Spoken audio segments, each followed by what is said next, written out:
Christmas Day. Before the celebration, Christmas Day did not begin as the loud, colorful, gift-filled holiday we recognize today. For much of history, December 25th was quiet, solemn, and deeply symbolic. Long before decorated trees and wrapped presents, Christmas Day was shaped by ritual, fear, survival, and belief. To understand Christmas Day as it was once experienced, we must step into a world without electricity, without calendars on walls, and without certainty about tomorrow. In medieval Europe, Christmas Day existed within a world governed by the church and the seasons. Winter was not a backdrop for celebration. It was a threat. Food was scarce, daylight was short, and survival depended on preparation made months earlier. Christmas arrived not as a break from hardship, but in the middle of it. This reality shaped every aspect of how the day was understood and observed. The date itself carried layers of meaning. December 25th had already been significant long before Christianity. Pagan festivals marking the winter solstice had existed for centuries. These celebrations focused on the return of light, the lengthening of days, and the hope that winter would not last forever. When Christianity spread across Europe, it absorbed many of these ideas. Christmas Day became a moment of spiritual reassurance, layered over ancient fears about darkness and death. For medieval Christians, Christmas Day marked the birth of Christ, but it was not the most important religious date of the year. Easter held that position. Christmas mattered, but it was quieter, more reflective. The church emphasized humility, gratitude, and obedience. Excess was discouraged. Loud celebration was often viewed with suspicion. The night before Christmas Day, known as Christmas Eve, was filled with tension. Fires were carefully managed. Candles were expensive and precious. Families gathered close not only for warmth, but for protection. Darkness carried real danger. Roads were unsafe. Wolves were common. Bandits and soldiers moved through the countryside. To be outside at night was to risk never returning. Homes were simple. Most people lived in one-room structures shared with animals. Sleep was communal. Privacy was rare. On Christmas Eve, families often slept lightly, aware that the cold could be deadly. Christmas Day began at sunrise, not with excitement, but with relief. Another night had passed. Church bells marked the start of the day. If you lived close enough to hear them, they defined time. Bells were more than signals. They were believed to ward off evil spirits, storms, and illness. On Christmas morning, their sound carried reassurance across frozen fields and narrow streets. Attending church on Christmas Day was not optional. It was expected. Absence raised suspicion. Faith was public, and participation was monitored by both clergy and community. To skip Mass was to invite gossip, judgment, and sometimes punishment. Christmas Day Mass could last for hours, conducted in Latin that most people did not understand. Yet attendance mattered more than comprehension. Inside the church, decorations were modest. Evergreen branches symbolized eternal life. Candles represented Christ as the light of the world. These symbols were powerful in a time when winter darkness dominated daily life. The imagery was not abstract, it was personal. Light meant survival. After Mass, Christmas Day did not immediately turn festive. Work did not entirely stop. Animals still needed care. Fire still needed fuel. Bread still needed baking. The idea of a full day of rest was rare for peasants. Survival could not pause for celebration. Food on Christmas Day varied drastically by class. Nobles might feast, but most people ate slightly better versions of their usual meals. Bread, pottage, root vegetables, and occasionally preserved meat formed the core of the meal. Fresh meat was rare. Sugar was a luxury. Spices were valuable commodities, used sparingly. Christmas Day was also a legal and social marker. Debts were remembered. Promises were expected to be honored. Contracts were renewed. For servants, Christmas marked a turning point in the working year.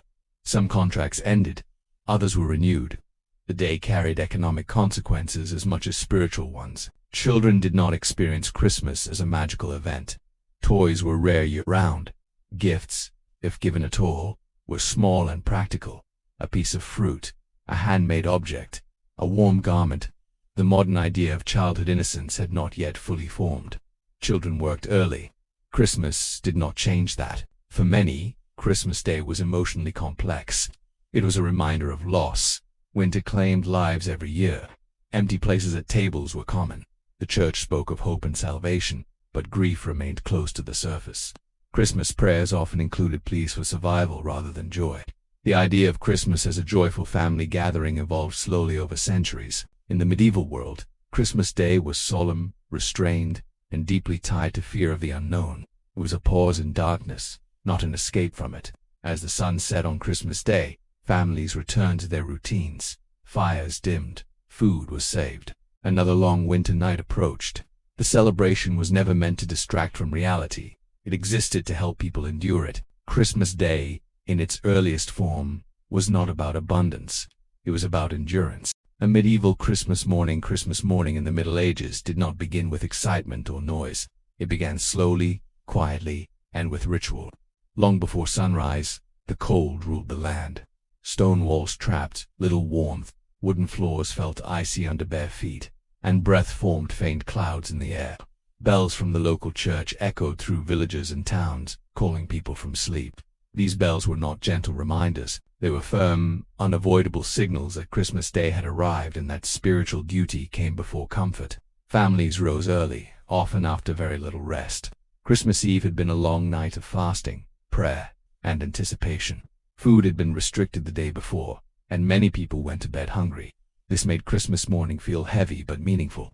Hunger sharpened the sense of reward that would come later in the day. Before any food could be eaten, Mass was required. For medieval Christians, Christmas was first and foremost a religious event, not a family celebration in the modern sense. People dressed in their best clothing, even if best still meant worn wool, patched linen, or faded cloaks. Bright colors were rare and expensive, so most clothing was dull brown, gray, or muted red. Shoes were stiff and cold.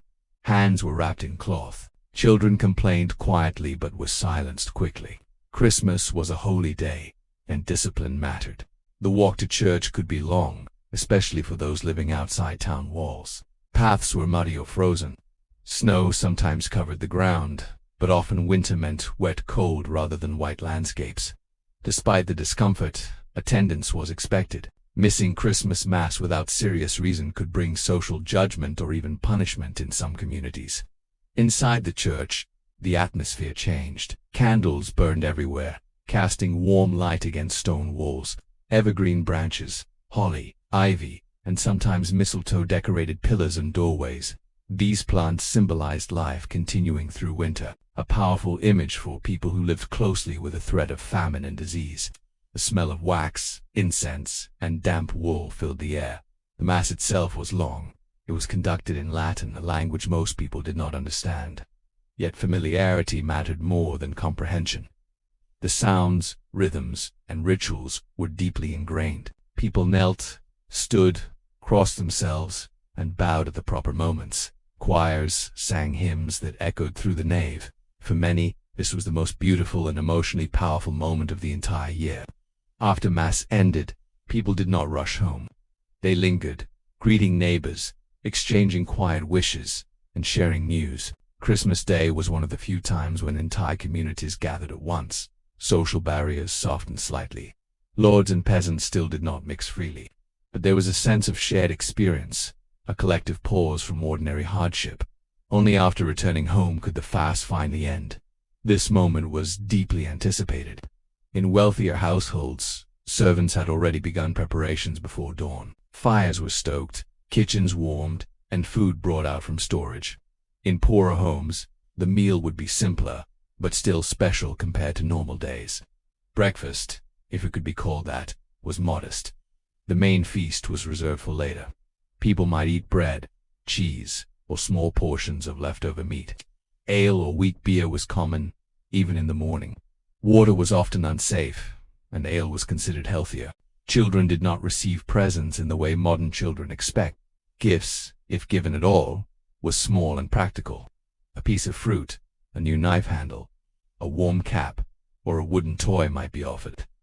In many regions, gift-giving happened on New Year's Day or Epiphany instead of Christmas. The idea of Christmas as a gift-centered holiday had not yet formed. The rest of the morning passed slowly. Fires crackled. Families rested after the early start. In some homes, religious readings were recited aloud. Stories of the Nativity were retold, sometimes dramatized by children. In monasteries and convents, monks and nuns followed strict schedules of prayer, barely changing their routines despite the holiday. As midday approached, anticipation grew. This was the moment everyone waited for, the Christmas feast. For days or even weeks, food had been saved for this occasion. Animals had been slaughtered in advance. Spices, expensive and rare, were brought out. Tables were cleaned and covered with cloths if available. In noble households, Christmas dinner was a grand display of wealth and power. Multiple courses were served, each more impressive than the last. Roasted meats dominated the table: beef, pork, goose, and sometimes peacock or swan for dramatic effect. These birds were often presented with their feathers reattached, creating a striking visual meant to impress guests. In common households, the feast was simpler but still meaningful. A single large pot might hold stew made from meat, vegetables, and grains. Bread was plentiful. Cheese and butter appeared. For many peasants, this was the only time all year they ate until full. Meals were eaten slowly. There was no rush. Conversation flowed more freely than usual. Laughter was allowed. Music sometimes accompanied the meal, played on simple instruments like flutes, drums, or fiddles. In towns, minstrels moved from house to house, offering songs in exchange for food or coins. Alcohol played a significant role. Ale, mead, and wine were consumed generously. Drunkenness was tolerated more on Christmas than on ordinary days. Excess, within limits, was expected. This was part of the holiday's purpose, a controlled release from strict daily discipline. After the meal, people rested again. Some slept by the fire. Others stepped outside despite the cold, enjoying rare leisure. Games were played: dice, board games, or simple physical contests. Children ran freely, their usual responsibilities temporarily suspended. As daylight faded early, candles were lit again. The long winter night returned. Christmas Day did not end with fireworks or loud celebrations. Instead, it settled into quiet warmth, heavy bellies, and tired bodies. People knew that the next day life would return to normal. Work, hunger, and hardship would come back quickly. But for this one day, the world felt slightly softer. The rules bent just enough to remind people why they endured the rest of the year.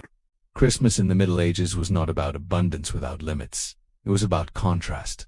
Light against darkness, warmth against cold, plenty against scarcity, plenty against scarcity, faith against fear. And in that contrast, the day found its meaning. Christmas morning in a medieval world. Christmas morning in the medieval world did not begin with wrapped gifts beneath a tree.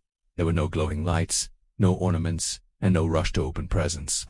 Instead, the day began slowly, quietly, and with ritual. Long before sunrise, church bells echoed across villages, towns, and cities, calling people from their beds into the cold darkness. Christmas Day was first and foremost a religious event, and everything else followed from that central truth. People rose early, often before dawn. Homes were cold, especially in winter, and breath fogged the air indoors. Woolen cloaks and heavy tunics were pulled on quickly. Children were roused from straw mattresses or shared beds, sometimes still half asleep as parents urged them to hurry. The most important task of the day awaited them at church. Missing Christmas Mass was unthinkable. The journey to church could be uncomfortable. Roads were muddy or frozen. Snow sometimes covered fields and paths.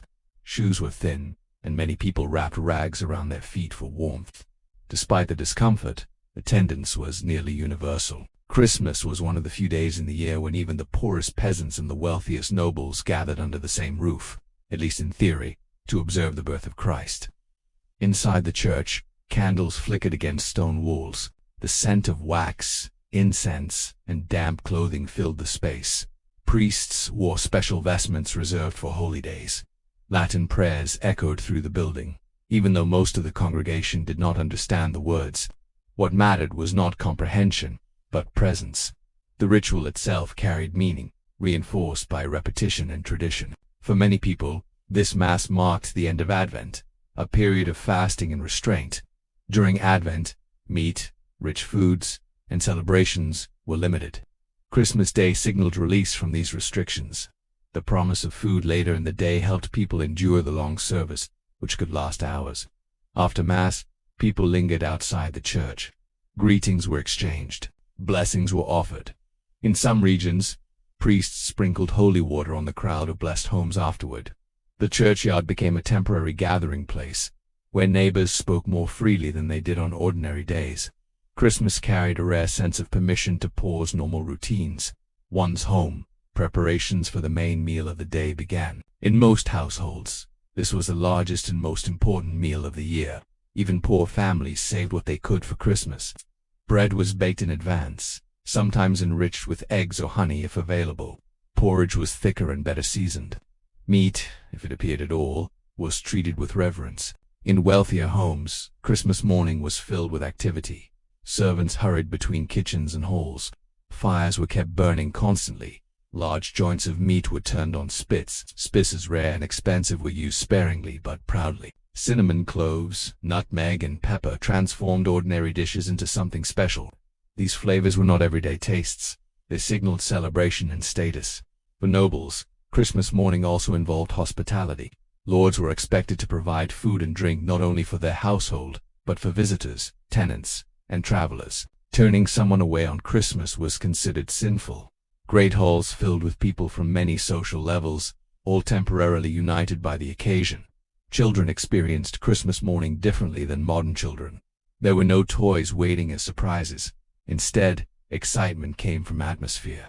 The smell of cooking food, the unusual presence of relatives, the suspension of work, and the promise of treats created a sense of anticipation. For children who lived with constant scarcity, even small changes felt significant. Gifts, when they existed at all, were modest. A piece of fruit, a new knife, a warm pair of gloves, or a small religious token might be given. In many regions, gift-giving was associated more with New Year's Day or the Feast of St. Nicholas than with Christmas itself. Christmas Day focused less on exchange and more on abundance shared. Music often accompanied the morning carols existed, though they sounded very different from modern Christmas songs.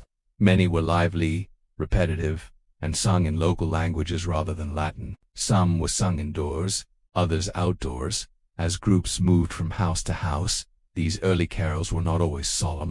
Some were playful, even rowdy, reflecting the loosening of social rules that Christmas allowed. In some places, mummers and performers appeared during the day. Wearing masks or simple costumes, they reenacted biblical stories or folk tales. These performances blurred the line between sacred and secular, blending religious themes with local humor. Church authorities sometimes disapproved, but the tradition persisted. As the morning progressed, work remained forbidden. Fields were untouched. Tools lay idle. Animals were fed, but little else was done. Christmas was a true pause in the medieval calendar, a moment when survival pressures briefly eased. The morning slowly gave way to midday, and anticipation shifted toward the feast to come. For many families, Christmas dinner was the emotional center of the day. The morning had been about faith and community. The rest of the day would be about food, warmth, and togetherness. By the time the sun reached its highest point, weak and pale in winter skies, smoke curled steadily from chimneys across the landscape. Kitchens were busy, but hearts were calm. Christmas morning had passed, leaving behind a quiet sense of fulfillment. The day was far from over. Christmas in the medieval world. By the Middle Ages, Christmas had become one of the most important dates on the Christian calendar, but it looked very different from the holiday we know today. There were no decorated pine trees glowing with lights, no wrapped gifts under branches, and no quiet family evenings centered around a single meal. Christmas was not just a day, it was the beginning of a season, one that could last for weeks and reshape daily life across villages, towns, monasteries, and royal courts. In medieval Europe, Christmas Day marked the start of the 12 Days of Christmas, a festive period stretching from December 25th to January 6th, known as Epiphany. During this time, normal work routines slowed or stopped altogether. Fields lay dormant, roads were muddy and dangerous, and daylight hours were short. The long winter nights made communal celebration especially important. Christmas offered structure, meaning, and relief during the harshest part of the year. Religion was at the center of everything. Most people experienced Christmas primarily through the church. Midnight Mass was the spiritual heart of the celebration. Churches were crowded with villagers wrapped in wool cloaks, candles flickering against stone walls, and voices echoing through cold air. For many, this was one of the few times they would attend church services late at night. The experience was solemn, mysterious, and deeply emotional. Church interiors were decorated with greenery such as holly, ivy, and evergreen branches, symbols of life surviving through winter. These decorations were not purely religious. They echoed older pagan traditions that celebrated nature's endurance during the darkest days of the year. Christianity did not erase these customs, it absorbed them. reshaping their meanings while preserving their familiar comfort. After mass celebrations continued outside the church. Bells rang through the night. Fires burned in homes and communal halls. The Yule log, a massive piece of wood selected days or weeks earlier, was brought inside and placed in the hearth. It was expected to burn slowly, sometimes for the entire 12 days. The log symbolized warmth, or protection, and continuity, and its ashes were often saved for good luck or to protect the home from fire and storms. Food played a central role, though access depended heavily on social class. For peasants, Christmas was one of the rare times of year when meat was eaten in abundance. Pigs, geese, or chickens that had been slaughtered earlier in winter were shared among families and neighbors. Bread, thick stews, cheese, and ale filled long wooden tables. Meals were simple but generous by medieval standards. For nobles and royalty, Christmas feasts were elaborate displays of power and wealth. Great halls were decorated with tapestries and greenery. Tables groaned under the weight of roasted meats, pies filled with spiced fruits and game, and sweet dishes flavored with honey and imported spices. These feasts were not just celebrations, they were political events where alliances were reinforced and loyalty was displayed. Gift-giving existed, but not in the modern sense.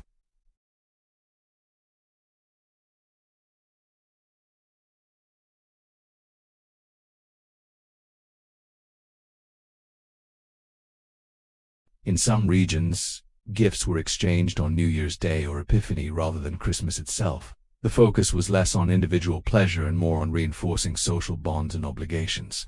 Children did not experience Christmas as a child-centered holiday. Toys were rare and expensive. Entertainment came from games, songs, and storytelling rather than presents. Children listened as elders told stories about saints, miracles, and biblical events. Nativity scenes, sometimes acted out by villagers, helped bring the story of Christ's birth to life for an audience that could not read. Role reversals were a popular feature of medieval Christmas celebrations. In some communities, a lord of misrule was appointed to the figure chosen from the lower classes or among servants who temporarily ruled the household or village festivities. During this time, social norms were relaxed. Jokes, mock ceremonies, and playful disorder were tolerated. These reversals allowed people to release tension before the return of strict hierarchies in the new year. Music and singing were everywhere. Medieval carols were not quiet hymns but lively songs often performed outdoors or in taverns. Many included humor, repetition, and strong rhythms that made them easy to remember. Some carols blended sacred themes with everyday life, creating a familiar and comforting atmosphere. Singing helped communities bond and made long winter nights feel shorter. Despite the joy, Christmas was not universally peaceful. Alcohol flowed freely, and celebrations sometimes led to arguments or violence. Church leaders frequently warned against excessive drinking, gambling, and immoral behavior during the holiday season. Yet these warnings suggest how widespread such behavior was. Christmas was one of the few times people felt permitted to step outside rigid moral expectations. Weather played a major role in shaping medieval Christmas. Harsh winters could limit travel, isolate villages, and turn celebrations inward. In some years, famine or disease overshadowed festivities entirely. The Black Death, which swept through Europe in the 14th century, transformed Christmas into a time of prayer and mourning rather than feasting. In such years, the holiday became a reminder of fragility rather than abundance. Even so, Christmas endured. Its rituals offered comfort in uncertain times. The repetition of familiar customs, lighting candles, sharing meals, singing songs created a sense of continuity in a world shaped by instability. For medieval people, Christmas was not about escape from reality but about enduring it together. As centuries passed, these medieval traditions laid the groundwork for many customs that still exist today. The greenery, the feasts, the songs, and the idea of Christmas as a season rather than a single day all trace their roots back to this period. Though transformed by time, technology, and culture, the medieval Christmas remains woven into the fabric of the modern holiday.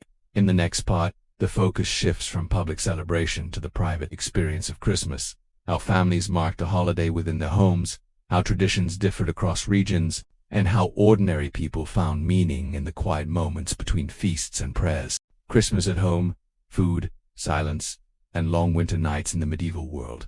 Christmas was not a single loud day of celebration. It was a long, slow season that unfolded quietly inside cold homes, lit by firelight and shaped by survival as much as faith. After church services and communal rituals, families returned to houses that were dark, crowded, and deeply shaped by winter. Christmas at home was less about excitement and more about endurance, routine, and rare moments of comfort. Most medieval homes were not private spaces. A single room often held an entire family, sometimes along with animals brought indoors for warmth. At Christmas, this space became even more crowded. Relatives traveling from nearby villages might stay for days or weeks. Privacy did not exist in the modern sense. Sleep, eating, praying, and working all happened within the same shared area. The hearth was the center of Christmas life. It provided warmth, light, and the means to cook. During Christmas, fires were kept burning longer than usual. In some regions, a large log was placed on the hearth at the start of the season, and this log was expected to burn slowly over many days. It symbolized continuity, protection, and light during the darkest time of the year. If the fire went out, it was considered a bad omen. Food during Christmas was important, but it was also limited by class. Wealthy households enjoyed roasted meats, spiced bread, pies, and wine. Poor families ate what they could store through winter: grains, dried vegetables, salted meat, and simple bread. Christmas meals were larger than usual, but they were not endless feasts for most people. Every bite still mattered. Eating was slow and communal. There were no separate dining rooms or tables set for elegance. People sat on benches or stools, sharing bowls and cups. Hands were used more than utensils. Food was eaten deliberately, both because it was precious and because meals were social events. Stories were told while eating, often repeated stories passed down through generations. After the meal, the household settled into long evenings. Winter nights were extremely long, with no artificial lighting beyond candles or oil lamps. Darkness arrived early. Christmas evenings were often quiet. People prayed together, recited familiar verses, or listened as one person read aloud from a religious text. Reading was rare, so a single reader served the entire household. Music, if present, was simple. Someone might hum a tune or sing a familiar hymn. Instruments were uncommon in ordinary homes. Silence was not considered uncomfortable. It was normal. Long pauses passed without anyone feeling the need to fill them. The crackle of the fire and the sound of wind outside were part of daily life. Children experienced Christmas differently than today. There were no wrapped gifts waiting under trees. Toys were handmade and rare. A child might receive a small object, a piece of fruit, or a new item of clothing. Often, Christmas gifts were practical rather than entertaining. A warm cloak or a pair of shoes could be a meaningful Christmas blessing. As the night deepened, people prepared to sleep. Christmas did not change sleeping arrangements. Families still slept together in shared beds or on straw pallets near the hearth. Extra guests meant tighter spaces. Sleep came early, not from boredom, but from exhaustion. Winter work, cold air, and limited food drained energy. Sleep itself was broken and segmented. People often slept in two phases. They would fall asleep soon after darkness, wake sometime in the middle of the night, and then sleep again until dawn. During this middle waking period, some prayed, some talked quietly, and some simply lay awake listening to the sounds of the house. Christmas nights were sometimes believed to be spiritually active. Certain traditions warned that spirits, angels, or unseen forces were closer during the holy season. Candles might be left burning slightly longer. Prayers were said before sleep not only for faith, but for protection. Darkness carried meaning as well as fear. The cold was constant. Even with a fire, most homes remained chilly. People slept fully clothed, often wearing caps and cloaks. Blankets were heavy but scarce. Body heat was shared intentionally. This closeness was practical, not romantic. It was a method of staying alive through winter. For many, Christmas at home was also a time of reflection. The year's hardships were remembered. Death was close in medieval life, and winter often claimed lives through illness and cold. Christmas prayers frequently included the names of the dead. Silence allowed space for memory. There was little sense of rushing. Time moved slowly. Without clocks, the night passed according to the fire's glow and the body's fatigue. Christmas was not about entertainment. It was about persistence, faith, and small comforts layered into long, dark hours. When morning came, it arrived quietly. Christmas was not over. The season continued for days, even weeks. The rhythm repeated. Prayer, simple food, shared space, and early sleep. This steady repetition was comforting. In a world of uncertainty, routine itself became a form of peace. Christmas at home in the Middle Ages was not magical in the modern sense. It was not bright, loud, or filled with abundance. It was dim, slow, and restrained. Yet, within that restraint existed warmth, familiarity, and a sense of shared survival. The season did not promise happiness. It offered endurance, and for medieval families, that was enough. The quiet morning after Christmas Day in the medieval world did not end with laughter or gifts scattered across the floor. When the long night finally passed and the candles burned low, the morning after Christmas arrived slowly, quietly, and with a sense of exhausted relief. Bells rang again, softer this time, calling the faithful to the final masses of the celebration. For many, the most intense part of Christmas was already over. What remained was reflection, recovery, and a return to routine, though nothing ever fully returned to normal in a medieval winter. Homes woke late. Fires were stirred back to life. Leftover bread, cheese, and watered wine became breakfast. The rich might still enjoy roasted meats prepared the day before, now cold and sliced thin. The poor were grateful for whatever remained, even scraps saved from a lord's table. Christmas generosity did not last forever, but the day after still carried echoes of charity. No one expected productivity. Work was forbidden, not only by law, but by custom. To labor immediately after Christmas was considered disrespectful, even dangerous to the soul. In villages, people gathered again, though with less ceremony. The energy of Christmas Eve and Christmas Day had drained them. Children played quietly with simple toys, wooden figures, carved animals, bits of cloth shaped into dolls. These toys were not new for most families. They were reused year after year, carefully stored and repaired. Christmas was not about novelty. It was about familiarity and repetition. A reminder that life endured even in the coldest season. Churches remained central. The Christmas season did not end on December 25th.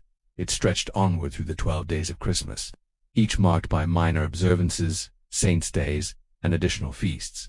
The clergy emphasized that Christmas was not a single moment, but a sacred period. Missing Mass during this time was seen as spiritual negligence. Even those exhausted from celebration dragged themselves back to the pews, half asleep listening to sermons that blended joy with warnings. The sermons after Christmas often shifted in tone, where Christmas Day focused on birth and hope. The days that followed reminded people of suffering, sacrifice, and obedience. The story moved quickly from the manger to the reality of a harsh world. Priests warned against excess, reminding congregations that too much joy could easily become sin. Feasting was permitted, but gluttony was not. Drinking was allowed, but drunkenness threatened the soul. Laughter was welcomed, but mockery crossed a dangerous line. For the wealthy, the days after Christmas involved hosting visitors and repaying obligations. Lords and nobles were expected to continue their hospitality for several days. This was costly, but necessary. Christmas was a time when power was displayed through generosity. A lord who closed his gates too quickly earned resentment. A lord who remained open-handed gained loyalty. Food, warmth, and protection were political tools as much as acts of kindness. Servants, however, felt the burden, while Christmas offered them brief relief. The aftermath meant cleaning, repairing, and restoring order. Tables had to be scrubbed, bowls needed airing. Leftovers had to be preserved before they spoiled. Winter did not forgive waste. Even in wealthy households, Christmas success was followed by careful accounting. Every barrel, every loaf, every candle was counted. In monasteries, the quiet after Christmas felt especially heavy. Monks returned to their strict routines. Silence resumed. Extra prayers were added to give thanks for surviving another year. Christmas had allowed small indulgence-size better food, longer rest, but now discipline tightened again. Winter was long, and endurance mattered more than celebration. For many ordinary people, the days after Christmas were a time of anxiety. Christmas generosity could not hide the reality of scarcity. Once the feasts ended, winter still lay ahead. Crops would not grow for months. Livestock might not survive the cold. Illness spread easily in crowded, smoke-filled homes. Christmas joy existed alongside constant fear. The holiday did not erase hardship, it merely paused it. Still, there was comfort in tradition. Knowing that Christmas would come again next year offered reassurance. The rituals repeated year after year, unchanged by individual suffering.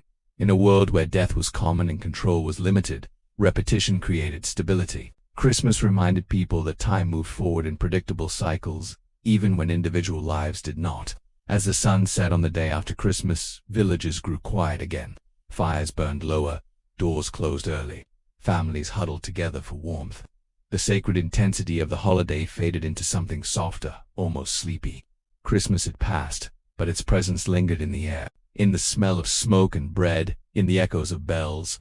The medieval world settled back into winter, carrying Christmas with it not as excitement, but as memory. The quiet after Christmas. By the time Christmas Day faded into evening, the medieval world did not immediately return to normal. In fact, for many people, Christmas was not a single day at all. It was a threshold, a doorway into a slower, quieter stretch of the year where time itself seemed to loosen its grip. As night settled in, households dimmed their fires rather than letting them burn high. The day had been long, full of prayer, heavy meals, and ritual obligations. Bodies were tired in a deep, honest way. Not the exhaustion of labor, but the fatigue that comes from standing, kneeling, singing, eating, and being watched by both neighbors and God. People slept differently on Christmas night. Beds were fuller than usual. Children who normally slept on pallets near the hearth were pulled closer to parents or siblings. Guests who had traveled for the feast shared sleeping space without complaint. In a world where privacy was already scarce, Christmas erased it almost entirely. Warmth mattered more than comfort. Familiar breathing was more reassuring than solitude. In some homes, the Yule log was left smoldering overnight, its embers glowing softly in the dark. It was believed that letting the fire die completely on Christmas night invited misfortune. The fire was not just heat, it was protection. Against cold, yes, but also against spirits, bad luck, and the unknown hours between midnight and dawn. Sleep came in layers. People drifted in and out, stirred by the sounds of animals shifting in their stalls, wind pushing against shutters, or the faint ringing of church bells marking the late hours. Midnight mass had ended, but the sacredness lingered. The night felt watched, holy, slightly dangerous. Many believed that Christmas night was thin, a time when the boundary between worlds weakened. Angels were said to walk the earth. Spirits were restless. Animals were rumored to speak at midnight, though listening was considered foolish and possibly deadly. Curiosity was tempting, but wisdom lay in staying under blankets and pretending to sleep. Dreams were taken seriously on this night. A dream on Christmas was thought to carry meaning for the year ahead. A peaceful dream suggested health and good fortune. A restless one hinted at hardship. People remembered their dreams more carefully than usual, replaying them quietly in the morning light. The morning after Christmas did not bring urgency. No one rushed. The feast had passed, but the season had not. Work remained forbidden for many, especially in deeply religious communities. The church calendar declared this a time of continued observance, not immediate return to labor. The days following Christmas were slower, almost suspended. Food was simpler, built from leftovers and preserved staples. Conversations were quieter. Voices softened. Even laughter seemed restrained, as though too much noise might disturb something sacred still hovering in the air. For the poor, this period could be bittersweet. The generosity of Christmas did not last forever. Extra bread disappeared, meat ran out, but there was still relief in the pause. Even the lowest laborers enjoyed a rare stretch where survival did not require constant movement. For monks and nuns, the days after Christmas were structured but calm. Prayers continued. Psalms were recited, but the tone shifted. Christmas was joy, yes, but also contemplation. A reminder of humility, fragility, and a strange idea that the divine had chosen to arrive as something small and helpless. In noble households, guests lingered. Politics resumed quietly over warmed wine. Alliances were reinforced through conversation rather than ceremony. The noise of Christmas faded into murmurs of planning and memory. Children, freed from school and chores, drifted through these days in a hazy comfort. Stories were retold. Songs were hummed rather than sung. The world felt paused, like a held breath before winter truly tightened its grip. Sleep patterns remained irregular. People stayed up later, woke later, followed the rhythm of light rather than obligation. Candles were used generously. The dark was less threatening when surrounded by others who were also unhurried. As the 12 days of Christmas unfolded, each night carried a trace of the first, less intense, less sacred, but still different from ordinary winter nights. The year had turned, but it had not yet demanded anything. Eventually the bells would call people back to routine. Fields would need attention. Tools would be lifted again. Winter would remind everyone that celebration did not change reality. But for now, in the quiet after Christmas, medieval life rested, not in silence, but in softness. And sleep, imperfect and shared, carried the world gently forward. The quiet modern Christmas. By the late 20th century, Christmas had begun to slow down, not in meaning, but in rhythm. After centuries of noise, fire, feasting, fear, and forced joy, something softer started to emerge. The world was faster than ever, louder than ever, and more crowded than any medieval marketplace or Victorian street. Christmas, once a ride of sound and movement, slowly became a pause, a deliberate stillness placed inside the most exhausting time of the year. In earlier ages, Christmas demanded participation. You sang because everyone sang. You feasted because the calendar told you to. You prayed because the church watched. You celebrated because refusing meant suspicion or punishment. Modern Christmas, by contrast, became optional in a new way. You could choose how loudly or quietly to observe it. For some, that choice meant lights and parties. For others, it meant silence. Homes grew smaller. Families spread farther apart. Cities replaced villages. The communal hearth disappeared, replaced by private living rooms and glowing screens. Christmas moved indoors, not just physically, but emotionally. It became something internal, less about proving loyalty or obedience, more about memory, comfort, and personal meaning. Music reflected this change. Older carols had been loud, public, and demanding. They filled churches and streets. Modern Christmas music softened. Songs slowed down. Voices lowered. The lyrics turned inward, focusing on longing, nostalgia, and gentle hope rather than proclamation. Christmas music became something you listened to while alone, not something shouted together. Lighting followed the same pattern. Medieval fires had been practical. Victorian lights had been spectacular. Modern lights became ambient. Small bulbs, warm colors, soft glows placed deliberately to create calm rather than awe. Christmas light displays still existed, but inside homes the lighting was designed to soothe. Lamps were dimmed. Candles were turned, not out of necessity or ritual fear, but because flickering light felt peaceful in a world of constant brightness. Food changed too. Feasts still happened, but abundance became quieter. Instead of days-long banquets, meals became symbolic. A few special dishes prepared once a year. Recipes passed down not because survival depended on them, but because memory did. Baking became slow and deliberate. The act mattered as much as the result. Kitchens filled with familiar smells that signaled safety, repetition, and continuity. Gift-giving, once a tool of obligation or power, shifted again. It became intimate. Smaller gifts, personal gifts, objects chosen to say, "I know you," rather than "I owe you." Even when consumerism grew loud outside, inside homes gift exchanges often remained restrained. The rituals survived, but the meaning softened.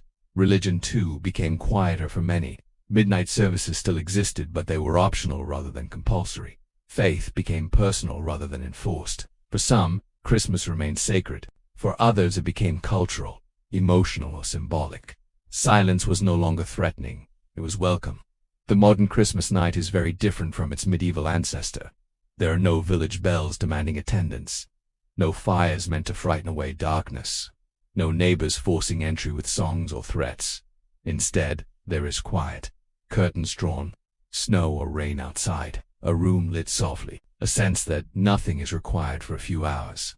This quiet Christmas carries echoes of everything that came before it.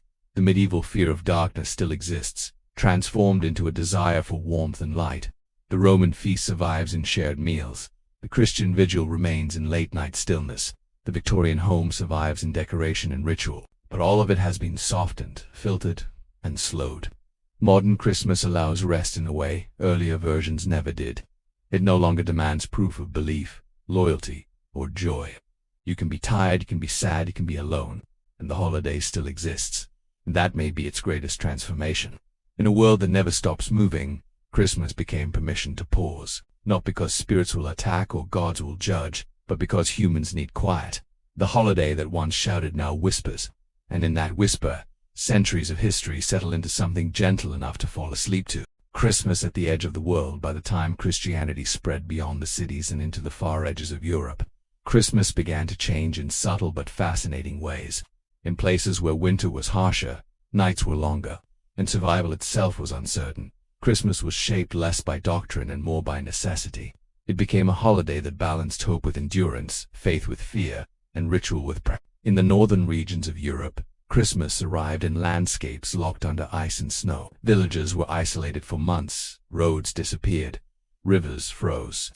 Travel became dangerous, sometimes impossible. For many people, Christmas was not simply a celebration. It was a reminder that they had survived another year. The holiday marked a turning point in winter, a moment when the days would slowly begin to lengthen again. Homes were dark, lit only by firelight and crude oil lamps. Windows were small to preserve heat. Walls were thick with mud, stone, or timber. Families gathered close, not out of sentiment, but because warmth demanded it. At night, several generations often slept in the same room. On Christmas Eve, this closeness took on symbolic meaning. It was believed that spirits moved freely during the longest nights of the year, and being together offered protection. In these regions, Christmas blended seamlessly with older seasonal beliefs. People believed that the boundary between the living and the unseen world was thinner during midwinter. Animals were thought to speak at midnight. The dead were believed to wander. Strange lights in the sky were interpreted as omens. Christmas prayers were said not only for salvation, but for safety. Food played a central role, even when supplies were scarce. Families saved their best preserved foods for Christmas. Dried fish, smoked meat, stored grains, and fermented drinks were brought out from hiding. In some villages, a special loaf of bread was baked and never eaten. It was kept until spring, believed to protect the household from hunger or disaster. The bread hardened over time, becoming more symbol than sustenance. In remote areas, gifts were rare. When they existed, they were practical. A knife handle repaired, a cloak mended, a pair of shoes patched. These were acts of care, not luxury. Children were sometimes given small carved toys made from scraps of wood, but even these were uncommon. The idea of abundance was not central. Survival was church services, and these regions were often long and exhausting. People traveled through snow and darkness to reach small chapels. Bells rang into the frozen air. Inside, breath turned to mist. The priests spoke of light entering the world, of warmth returning, of hope born in darkness. These words carried real weight. Darkness here was not metaphorical. It was physical, constant, and oppressive. After services, communities gathered briefly before returning home. Singing echoed against snow-covered hills. Candles were carried carefully to avoid extinguishing the flame. Fire, light, and warmth were sacred on Christmas, not only spiritually, but materially. Beyond Europe, Christmas adapted again as Christianity spread through trade, conquest, and conversion. In parts of the Middle East and North Africa, Christmas fell under open skies rather than snow. The imagery of cold winter nights gave way to deserts, olive groves, and stone villages warmed by the sun. Yet the themes remained familiar: humility, light, and renewal. In these regions, Christmas meals reflected local agriculture. Dates, bread, oil, and wine replaced heavy meats. Spices played a role, linking Christmas to older trade routes and ancient customs. The story of Christ's birth felt geographically closer here, grounded in landscapes that resembled the biblical past. In Eastern Christianity, Christmas developed a more solemn tone. Advent fasting was stricter and longer. Feasting was delayed. The emphasis was placed on preparation, reflection, and restraint. Christmas morning was quiet, almost restrained, followed by a gradual easing into celebration. Joy was present, but controlled, shaped by discipline rather than excess. Across cultures, one theme remained constant. Christmas was not originally loud. It was not indulgent. It was not filled with endless consumption. It was inward-looking, shaped by scarcity, danger, and uncertainty. It offered reassurance more than entertainment. For many communities at the edge of the known world, Christmas also became a moment of storytelling. Long nights encouraged memory. Elders spoke of past winters, lost relatives, miracles narrowly escaped, and signs that had once appeared in the sky. These stories blended Christian belief with local myth. Saints shared space with spirits. Angels existed alongside ancestral guardians. Children listened closely, wrapped in blankets, absorbing lessons about obedience, faith, and caution. Christmas stories were not always comforting. They warned of wandering at night, of ignoring rituals, of disrespecting sacred time. Christmas was protective, but only if honored correctly. In coastal regions, fishermen marked Christmas with prayers for calm seas and safe returns. Boats were blessed, nets were repaired, the sea was respected, feared, and temporarily avoided. To work on Christmas was considered dangerous, an invitation to misfortune. Even the most desperate communities paused, trusting that survival depended on respect as much as labor. In mountainous regions, Christmas fires burned through the night. Ashes were saved and spread across fields months later, believed to protect crops. Evergreen branches were hung indoors, not as decoration, but as symbols of life persisting through winter. These branches predated Christmas, but were absorbed into it naturally, without conflict. As centuries passed, these regional traditions slowly faded or merged into broader customs. Roads improved, trade expanded, church authorities standardized rituals. But for a long time, Christmas remained deeply local. Each place celebrated the same birth in different ways, shaped by climate, fear, hope, and necessity. What united these distant celebrations was not excess, but endurance. Christmas was a pause in hardship, a moment of meaning carved out of darkness, a reminder that light, once lost, could return. And in the quiet homes scattered across frozen fields, deserts, mountains, and coasts, Christmas was not loud enough to wake the world. It was just loud enough to keep people going. The quiet after Christmas, when Christmas Day finally ended in the medieval world, it did not disappear with fireworks or closing ceremonies. It faded slowly, like a candle burning low. The great feast tables were cleared, not quickly, but carefully. Bones were set aside for broth, bread trenchers were given to servants or the poor, and the last cups of ale were drained in silence. What had been loud and crowded only hours before became heavy and still. Christmas was not just a day of celebration. It was a turning point, a pause in time before the long winter resumed. In medieval households, the night after Christmas carried a different mood than the night before. There was relief, gratitude, and exhaustion. Hosts who had worried for weeks about feeding guests finally rested. Servants who had worked since before dawn moved more slowly, their bodies aching from carrying food and firewood. Children overstimulated by sweets, stories, and noise slept deeply for the first time in days. Even animals in barns seemed calmer, as if the strange human frenzy had finally passed. The religious meaning of Christmas did not end with a feast. In fact, for the church, Christmas Day marked the beginning of Christmastide, a season that would last 12 days. Priests reminded their congregations that the birth of Christ was not meant to be consumed in a single night of indulgence. It was something to be carried forward into daily life. Mass continued in the days that followed, each service reinforcing the themes of humility, charity, and renewal. For peasants, the days after Christmas were often the only truly restful period of the year. Fields lay dormant under frost. Travel was difficult. Lords rarely demanded labor during the holy season. This brief window allowed families to repair tools, mend clothing, and recover from months of relentless work. The body rested, but the mind also soft. Stories told on Christmas night lingered, retold more quietly by hearth fires in the days that followed. In wealthier households, Christmas gifts were not always opened on Christmas Day. Some were exchanged later, during the days of Christmastide. Gifts were rarely extravagant. A knife, a pair of gloves, a candle, or a small purse of coins carried symbolic weight. Giving was not about surprise, but about obligation and memory. A gift reminded the recipient of their place within a social web of loyalty and dependence. The spiritual reflection of Christmas deepened after the feast ended. Medieval people believed that moments of excess required balance. After rich food and drink came moderation. After laughter came prayer. After noise came silence. This rhythm shaped how people understood the holiday. Christmas was not an escape from religious life. It was an intensification of it, followed by a gentle return to normality. Outside the village, roads remained quiet. Travelers avoided long journeys in winter unless absolutely necessary.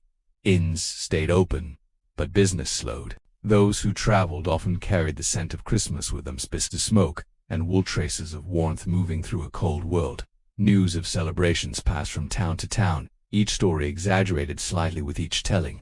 The natural world played its own role in shaping the mood after Christmas. Days were still short, and darkness arrived early. Snow muffled sound, creating an eerie calm. Medieval people were deeply aware of the fragility of life during winter. Christmas reminded them that light returned slowly, not suddenly. The birth of Christ symbolized hope, but hope did not erase hunger or cold overnight. It offered meaning, not comfort. In monasteries, the days after Christmas were marked by discipline. Monks rose before dawn, just as they always did. The bells rang, prayers continued. Christmas joy was real, but it was contained within strict routines. This contrast reinforced a central medieval belief. Joy was strongest when bound by order. Unchecked celebration was dangerous. Structured celebration was holy. Children remembered Christmas differently.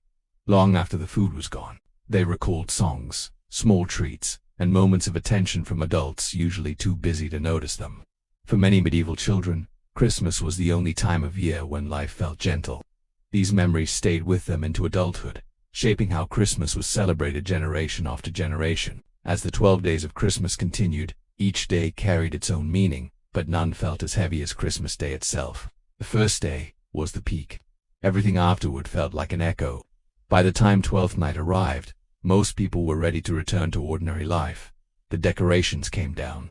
Holly dried and crumbled. Evergreen branches lost their scent. The sacred space of Christmas slowly dissolved back into daily reality. What made Christmas powerful in the medieval world was not spectacle, but contrast. It stood against hunger, darkness, and uncertainty. It did not promise escape from hardship. It promised purpose within it. The birth of Christ was meaningful precisely because the world remained harsh. Light mattered because darkness was real. By the end of Christmastime, medieval people returned to work changed, if only slightly. The year ahead remained unpredictable. Crops could fail. Illness could return. War could break out. But Christmas left behind a quiet reassurance. If God could enter the world in the cold, in poverty, and in silence, then suffering was not meaningless. Christmas ended not with a declaration, but with acceptance. Life resumed. Bells rang for ordinary prayer. Tools were lifted again. Fires burned lower. But something lingered, a sense that time had briefly bent, that the ordinary world had touched something sacred, and that even in the deepest winter warmth could exist. And so, Christmas passed, not as a single memory, but as a thread woven into the rhythm of medieval life. It did not change the world overnight. It taught people how to endure it. That was Christmas in the medieval age. How Christmas became quiet again by the late 20th century. Christmas had completed a long, strange journey. What began as a modest religious observance evolved into a medieval festival of chaos, transformed into a moral reformer's nightmare, and finally emerged as the calm, sentimental holiday many people recognize today. But this quiet version of Christmas was not natural. It was carefully constructed. Modern Christmas did not become peaceful because people suddenly grew more reflective. It became peaceful because society changed how it wanted to experience time, family, and emotion. Industrial life left people exhausted. Cities became louder, schedules tighter, and days more crowded. Christmas slowly turned into a pause rather than a spectacle. The Victorian era planted the seed. The 20th century refined it. As work hours stabilized and weekends became protected, Christmas evolved into something predictable.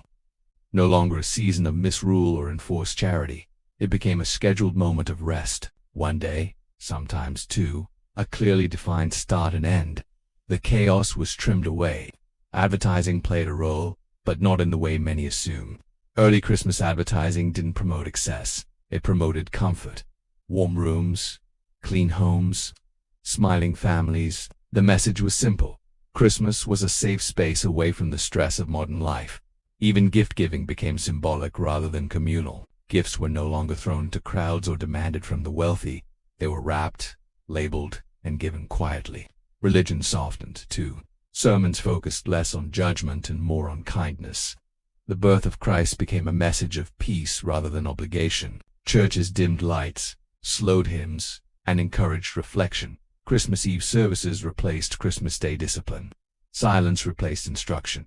Technology reinforced the shift. Radios, then televisions, brought Christmas indoors. Instead of public festivals, people gathered around fireplaces and screens. Music slowed. Stories softened. Christmas narratives focused on redemption, forgiveness, and family rather than authority or fear. Even food changed. Medieval Christmas feasts were loud, greasy, and competitive. Modern Christmas meals became structured and polite. Seating plans replaced benches. Courses replaced excess. The meal became ritual, not indulgence. Public behavior followed. Loud celebrations moved to New Year's Eve. Christmas became inward. Streets emptied earlier. Shops closed. The holiday adopted stillness. This wasn't accidental. Governments encouraged it. Businesses accepted it. Families needed it. Christmas became the one socially acceptable excuse to stop, but traces of the past never disappeared entirely. The expectation of generosity remained. The pressure to gather remained.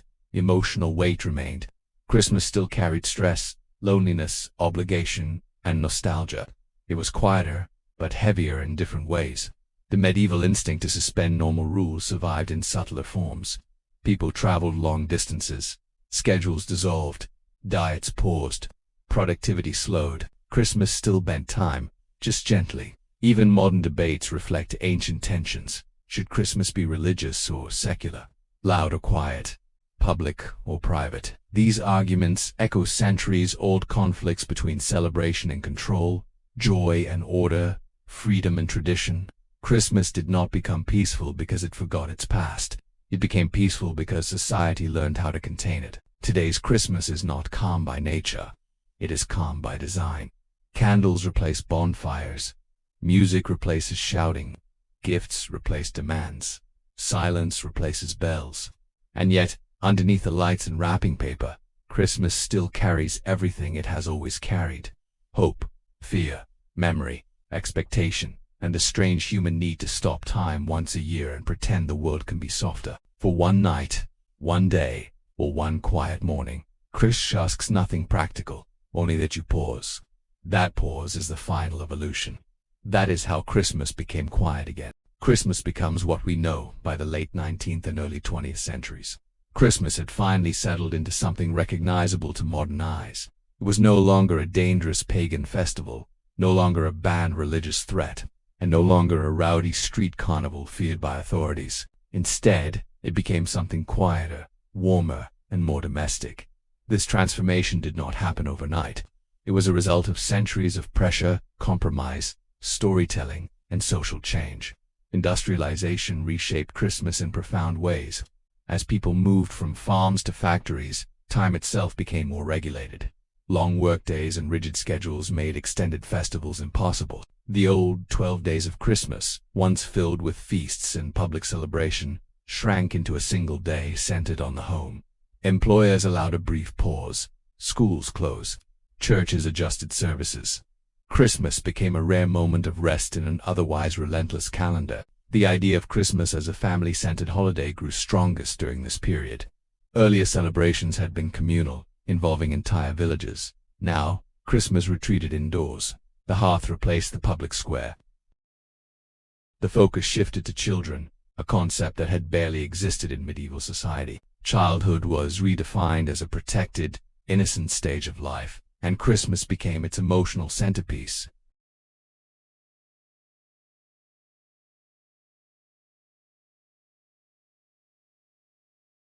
By the 19th century, gifts became expressions of affection and sentiment. Toys emerged as central objects of Christmas morning. Factories began producing dolls, trains, books, and games specifically marketed for the holiday. Christmas morning became a ritual of surprise and delight rather than obligation. Santa Claus completed his transformation during this era. No longer a stern religious figure or mischievous folk spirit, he became the embodiment of generosity and warmth. Illustrations solidified his image: red coat, white beard, round belly, gentle smile. He was no longer a judge who punished misbehavior, but a benevolent visitor who rewarded belief. His magic required no theology. Faith in Santa was simple, comforting, and temporary. The Christmas tree, once controversial, became essential. What had been criticized as pagan decoration was now embraced as wholesome tradition. Ornaments grew elaborate. Glass baubles, tinsel, and candles gave way to electric lights. Each ornament carried memory rather than meaning. Trees became personal, reflecting family history instead of religious symbolism. Music reshaped Christmas as much as any tradition. Carols evolved from church hymns into popular songs. Silent Night, O Holy Night, and later secular songs filled homes, radios, and public spaces.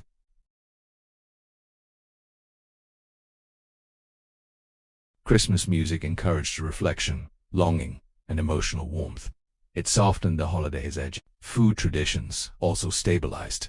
Where medieval Christmas feasts had been excessive and chaotic, modern meals became predictable and comforting. Roast meats, puddings, cakes, cookies, and spiced drinks created a sensory anchor. The repetition mattered, Eating the same foods each year reinforced continuity and memory. Christmas tasted familiar, and familiarity became its strength. Religion remained present but less dominant. Church services continued, but they no longer controlled the entire season. Christmas could be celebrated without belief.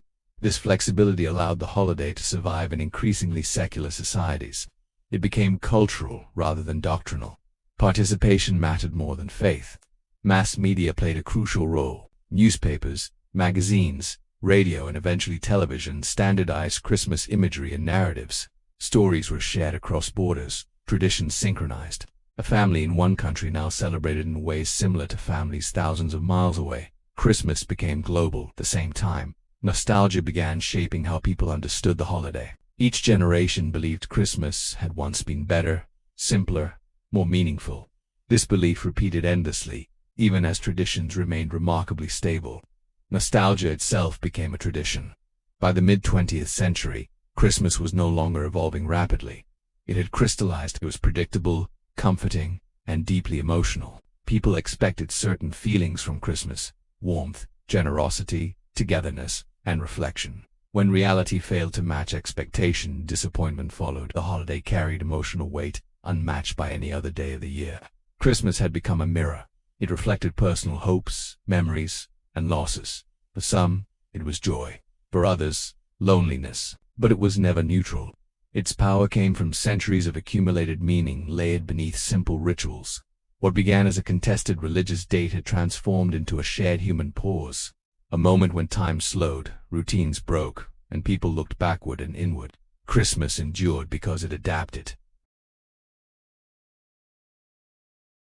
By the time modern Christmas fully emerged, it was no longer owned by kings, churches, or reformers. It belonged to families, memories, and quiet traditions passed hand to hand. And yet, beneath the lights, the songs, and the calm, traces of every earlier Christmas still remain: pagan warmth, medieval excess, religious devotion, and human longing woven together into something uniquely enduring.